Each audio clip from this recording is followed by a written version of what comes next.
नमस्कार, स्वागत है आपका इंडिया डेली पर। मैं हूं आपके साथ विवेक शांडिल्य। सबसे पहले यूपी से आई बड़ी खबर से शुरुआत कर रहे हैं। हाथरस कांड पर सरकार ने बड़ा एक्शन ले लिया है। एसआईटी रिपोर्ट मिलने के बाद सीएम का एक्शन हुआ है। सिकंदरा राव के एसडीएम और सीओ को सस्पेंड कर दिया गया है। एसडीएम और सीओ समेत 6 अधिकारी सस्पेंड किए गए हैं। एसआईटी रिपोर्ट जारी होने के बाद, सीएम तक पहुंचने के बाद यह एक्शन लिया गया है। योगी आदित्यनाथ एक्शन में नजर आए हैं और 6 अधिकारियों को सस्पेंड किया गया है, जिसमें एसडीएम और इलाके के सीईओ भी शामिल हैं। योगी आदित्यनाथ ने पहले दिन कहा था, हादसे वाले दिन कहा था कि किसी भी शख्स को इस मामले में बख्शा नहीं जाएगा। जो भी दोषी होगा उस पर एक्शन होगा। और एसआईटी की रिपोर्ट 24 घंटे के अंदर मंगाई गई थी। इसके बाद एसआईटी की रिपोर्ट आई। तो आपको बता दें कि मुख्यमंत्री कार्यालय में एसआईटी रिपोर्ट सबमिट की गई। उसके बाद अब मुख्यमंत्री योगी आदित्यनाथ एक्शन में है। एसआईटी रिपोर्ट मिलने के बाद सीएम का पहला एक्शन सामने आया है। सिकंदर राव के एसडीएम और सीओ को सस्पेंड कर दिया गया है। एसडीएम और सीओ समेत 6 अधिकारी सस्पेंड हुए हैं। हाथरस भगदड़ की जांच करने वाले एसआईटी ने 300 पन्नों की रिपोर्ट सबमिट की। इसमें सत्संग का आयोजन करने वाली कमेटी पर निशाना साधा गया है, जबकि अफसरों की उदासीनता पर भी सवाल उठाए गए हैं। हालांकि इस रिपोर्ट में सूरजपाल उर्फ साकार विश्व हरि का जिक्र नहीं किया गया है। क्या है इस एसआईटी रिपोर्ट में, आइए जानते हैं।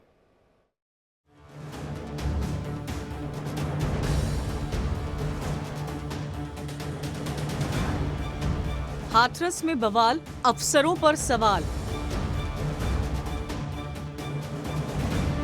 मौत का लगा डेरा, आयोजकों को घेरा।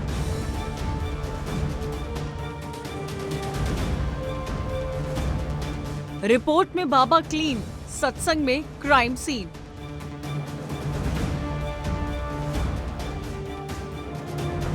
यूपी के हाथरस में बीते 2 जुलाई को साकार विश्व हरि के सत्संग में मची भगदड़ की जांच करने वाली एसआईटी ने अपनी 300 पन्नों की रिपोर्ट सबमिट कर दी है। इस रिपोर्ट में सत्संग का आयोजन करने वाली कमेटी पर निशाना साधा गया, जबकि अफसरों की उदासीनता पर भी सवाल उठे हैं। हालांकि इस रिपोर्ट में सूरजपाल उर्फ साकार विश्व हरि का जिक्र तक नहीं है। एसआईटी ने अपनी 300 पन्नों की रिपोर्ट में 119 लोगों के बयान दर्ज किए हैं।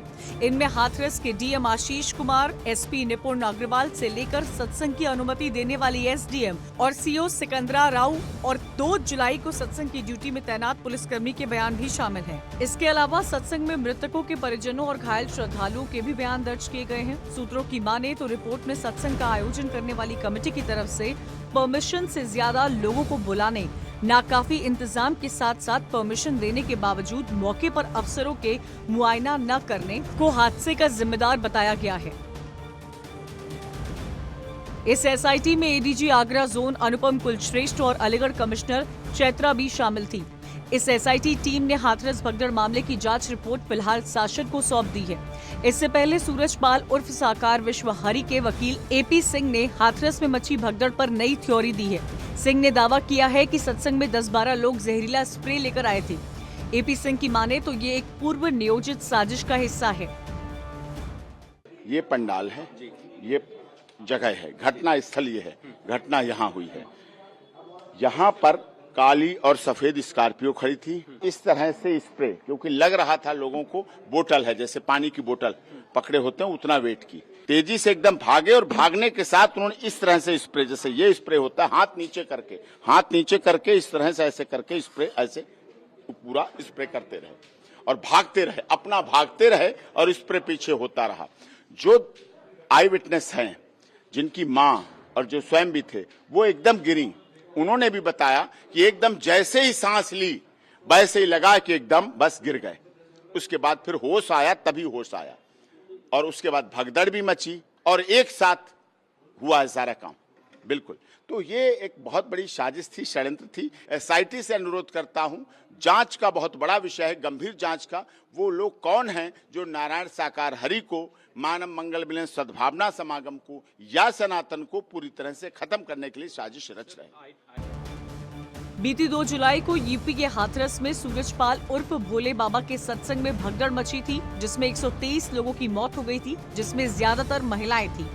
इस मामले में पुलिस ने मुख्य आरोपी और 1 लाख रुपए के इनामी देव प्रकाश मधुकर को गिरफ्तार किया है। इसके अलावा 6 और आरोपी की गिरफ्तारी की गई है। ये सभी आरोपी सत्संग आयोजन समिति के सदस्य थे। दरअसल देव प्रकाश मधुकर की हाथरस कार्यक्रम का मुख्य आयोजक था। इसके साथ ही वो बाबा का खास आदमी भी है। हादसे के बाद बाबा ने उसी से फोन पर काफी देर बात की है। सूत्रों की माने तो भगदड़ की घटना के बाद से देव प्रकाश मधुकर घर नहीं लौटा था। उसके परिवार के सदस्य भी लापता थे। वैसे देव प्रकाश मधुकर का घर सिकंदरा राव इलाके में दामादपुरा की नई कॉलोनी में है। मधुकर के बारे में कहा जाता है कि वो एक वक्त जूनियर इंजीनियर था, लेकिन बाद में भोले बाबा उर्फ सूरजपाल का बड़ा भक्त बन गया। Bureau report, India daily.